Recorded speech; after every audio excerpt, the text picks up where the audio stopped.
Hello again. This is a fine day today because, of course, my latest book has just been published. Or at any rate, I recently received the first copies of it. I thought today, for those who feel reluctant to pay £19.99, it's rather an outrageous price, but I didn't set it. For those that don't want to buy the book, I thought I would read out the introduction. For anybody that finds my voice annoying, or my manner patronising and pompous, or my character racist, it's probably best to switch off now to watch another videos on another part of YouTube. But at any rate, for what it's worth, I will read out the introduction to this book. In recent years, the subject of slavery has become quite literally a question of black and white. Upon hearing any mention of slavery, the mind of the average person in Britain or America turns unbidden and, as a matter of course, to the Atlantic slave trade, by means of which many black Africans were transported from their native continents to America and the islands of the Caribbean. For most of us, this is simply what slavery was: the historic mistreatment and exploitation of black people. It is widely accepted that anybody talking or writing about slavery must adopt this peculiar worldview and ensure that the central focus remains firmly upon black Africans. When we see a book in the library or bookshop called The Slave Trade, we have no doubt that when we open it we should be seeing graphic descriptions of the horrors of the so-called Middle Passage, which saw millions of men, women and children transported across the Atlantic Ocean in atrocious conditions. It is that grammatical feature, the definite article, which indicates what we are to expect. The word "the" gives the game away. To demonstrate the truth of the above proposition, it is necessary only to look at any book which claims to be about the slave trade. The Slave Trade by Tom Monaghan, published by Evan Brothers Limited in 2002, is as good an example as any. As anyone would expect, looking inside reveals that just a single side of one page deals with the origins and history of slavery, and that the rest of the book, with the exception of 2 pages at the end on modern slavery, is concerned solely with the Atlantic slave trade.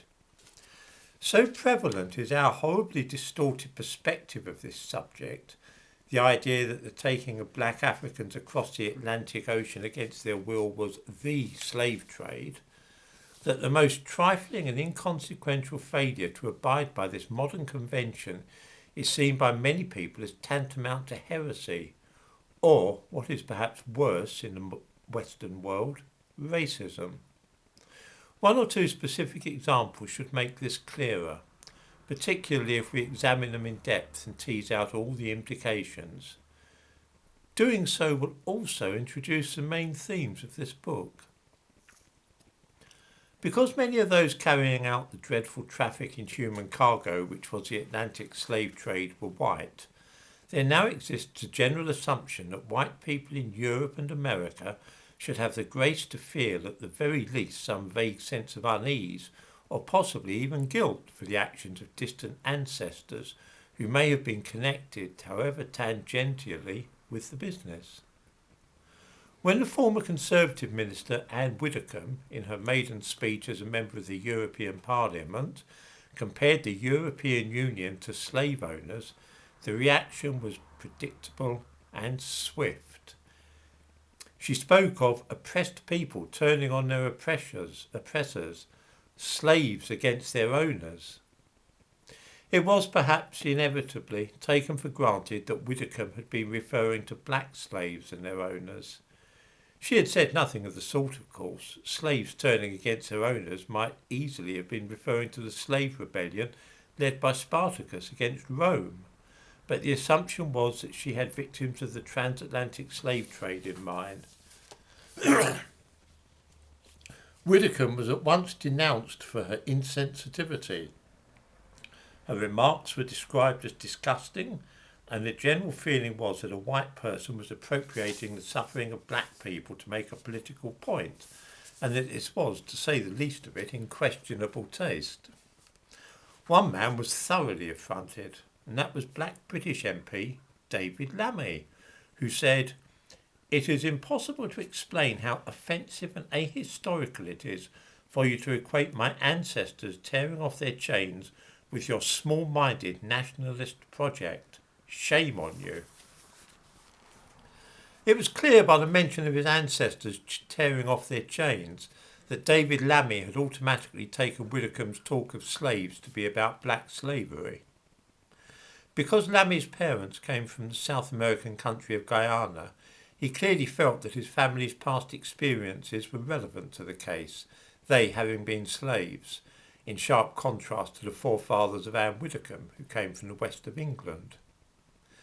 Since David Lammy apparently found it impossible to explain why he regarded Anne Widdecombe's talking about slavery to be offensive, and because it is germane to the subject which we shall be exploring in this book, let us think a little about both his ancestry and that of Anne Widdecombe.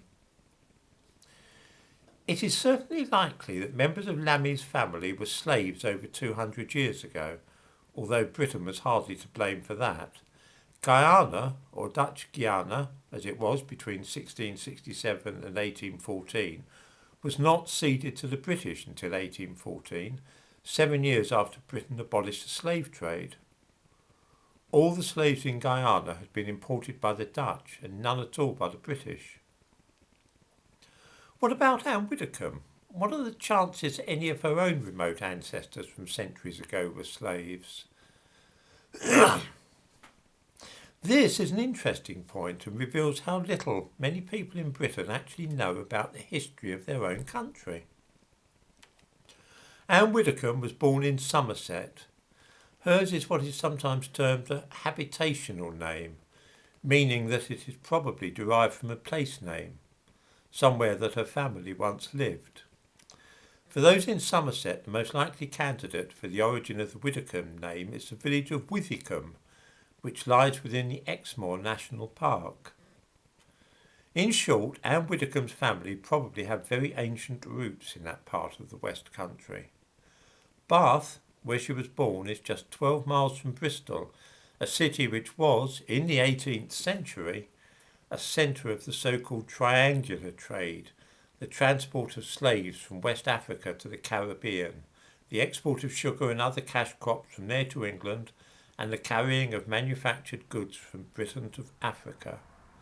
The well-known historian Asa Briggs stated bluntly that Bristol was the main English port involved in triangular trade. What is not commonly known is that Bristol's involvement with the trade in slaves predates by almost 1,000 years the period when it was renowned for its connection with the slave trade between Africa and the Caribbean. By the time of the Norman conquest in 1066, Bristol was already an international centre for quite another kind of slave trade, that of exporting English slaves to Ireland and from there to Africa and Scandinavia. Slavery was a well-established institution in Anglo-Saxon England, and it continued to flourish even after the coming of the Normans. According to the Domesday Book, based on information collected in 1086, about 1/10 of the English population were slaves. Slaves were at that time acquired by traders across the whole of England and then transported to Bristol to be sold at the market there for export to other countries, principally Ireland. A contemporary writer described the scene at the Bristol slave market in the early 11th century. You could see and sigh over rows of wretches bound together with ropes, young people of both sexes whose beautiful appearance and youthful innocence might move barbarians to pity, daily exposed to prostitution, daily offered for sale. Bristol was popular with slave traders because it was a handy English port from which to sail to Dublin. Dublin, Ireland's first town, was founded in 841 AD by Viking slavers.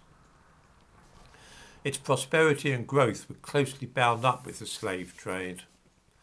Some of the slaves brought to Dublin from Bristol were sold to buyers in Ireland, but others ended up in different parts of the world. It will perhaps come as a surprise to some modern readers to learn that English slaves sold in Dublin were at that time being bought by dealers who then took them to Africa.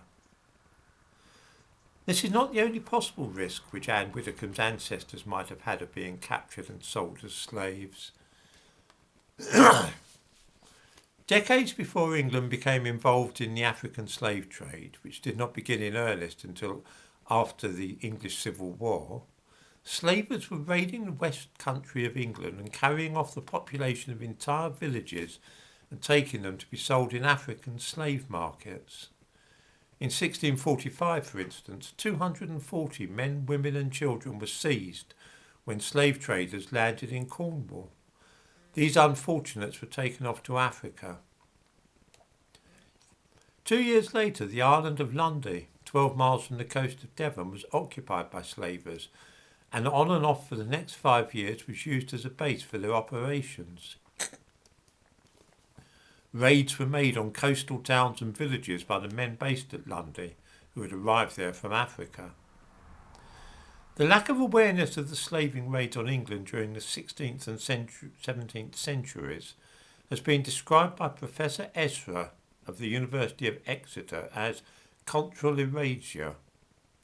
Although Professor Ezra was referring specifically to the slave raids against Cornwall by ships sailing from Africa, this concept of cultural erasure applies more generally to the whole idea of slavery in the British Isles. At one time, the very concepts of Irishness and Englishness were inextricably bound up with the memory of the trade in English slaves. Dublin, the capital city of Ireland, an iconic symbol of the Irish struggle for independence during the Easter Rising of 1916, was founded on the trade in English slaves, as too were Waterford and Limerick. The annual event of St. Patrick's Day celebrates the life of a boy who was seized from his own country and carried off into captivity. St. Patrick was, of course, an English slave.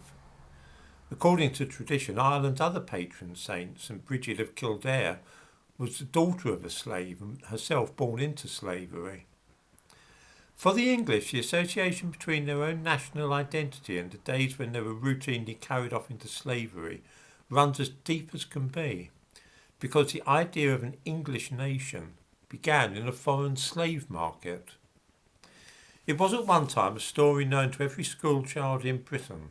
The Venerable Bede, an ecclesiastical historian of the Anglo-Saxon period, related how in the late 6th century Pope Gregory passed a market in Rome where he noticed some beautiful children for sale.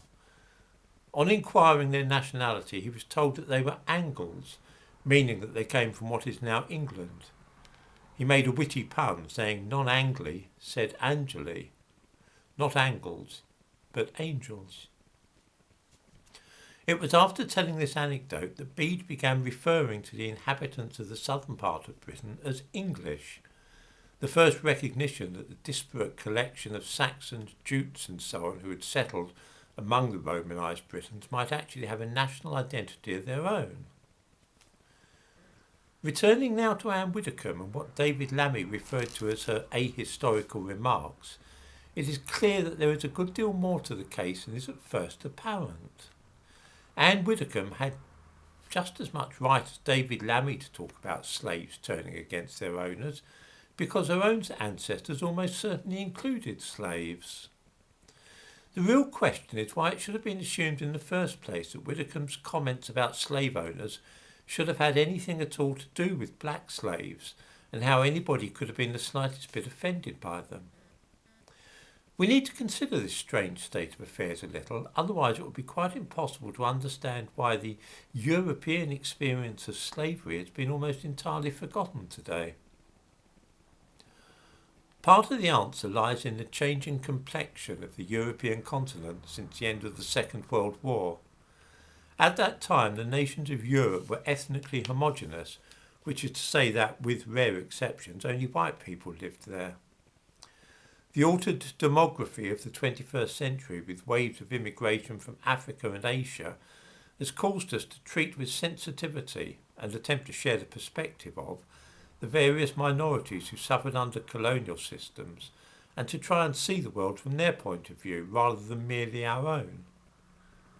In the process, though, a large chunk of the original history of the English, Irish, Spanish and Italian people has become obscured from sight, or it has been felt better that it is overlooked or ignored. The film 12 Years a Slave was hugely popular at the box office, and it won 3 Oscars, including that for Best Picture. It tells the story, supposedly based upon the autobiography of the protagonist, of a free black man in New York who was kidnapped and then sold into slavery in the southern states of antebellum America. A film like 12 Years a Slave fits neatly into our current cultural and historical framework. We know all about slavery in the United States and what a terrible thing it was. We are easily able to imagine a black man spending time as a slave in Louisiana, and then after his release from captivity writing a book which reflected his experiences. What about a European man being kidnapped and sold into slavery in Africa, though? This does not accord at all with our present-day notions about slavery, and so is most unlikely to be made into an Oscar-winning film. How many readers even know that Miguel de Cervantes, author of Don Quixote, spent 5 years as a slave in Africa? A film about Cervantes' life called 5 Years a Slave would just be confusing. How could one of the most famous European authors of all time have been a slave in Africa? It sounds ridiculous. Mention of 12 Years a Slave reminds us incidentally how little we really know about black people's experience of slavery. Almost all that we read about the subject has been written by white people, and most of it has been exaggerated for various reasons, either to justify or condemn the practice. Of course, we know that the authors of books such as Gone with the Wind and Uncle Tom's Cabin were white, but the same applies to memoirs like 12 Years a Slave. Although the film was allegedly based on the autobiography of a black man who had been enslaved, the book itself was actually written by a white man called David Wilson. Reading the book of 12 Years a Slave, which we are led to believe gives us an insight into the actual life of a black slave, we find such gems as a shrewd, cunning Negro, more intelligent than the generality of his race. One can scarcely believe that a black man would really have written anything of this sort. Just as with Gone with the Wind, this book, ghost written by a white man, tells us little about what black people actually thought about slavery or anything else. Several forces are at play which help to explain our almost total ignorance of any kind of slavery other than that suffered by black Africans. In Britain, one very obvious factor is that many white liberals feel a general guilt about the British Empire, colonialism, and even the very colour of their own skins. This uneasiness about their own heritage has been caused, or at the very least exacerbated, by the large number of immigrants from what is sometimes called the New Commonwealth who have settled in the United Kingdom since the 1960s. Guilt and angst about the legacy of colonialism and empire, of which the sight of black people and those of South Asian origin on the streets of the capital and other cities and towns are a constant reminder, can be assuaged in the most painless way imaginable by being enthusiastic about a film such as 12 Years a Slave, or taking part in campaigns to decolonise statues, buildings, cities or university curricula. Urging the removal of some Victorian statue, or supporting a scheme to pay compensation to Caribbean countries for the suffering of their distant ancestors, makes us feel both ethically virtuous and politically progressive. In the United States, guilt about the past treatment of African Americans, not only during the days of the southern plantations but up to the institutional racism of the mid-20th century and later, serves the same function, to cause those white people with any pretension to being thought humane and liberal to keep constantly to the forefront of their minds the past sufferings of black people, as exemplified by the slave trade. It hardly matters that both the scale and severity of this black slavery was far less than that of the white slavery at which we are going to be looking. The Atlantic slave trade is a handy talisman which, when brandished and wept over, shows that we are essentially right-thinking individuals. This desire to purge themselves of the guilt felt for the actions of compatriots 200 years ago is particularly acute in British universities, several of which are now engaged in efforts to uncover any possible links with the 18th century slave trade. In 2019, Bristol University appointed its first Professor of the History of Slavery. At first sight, this is quite an interesting idea.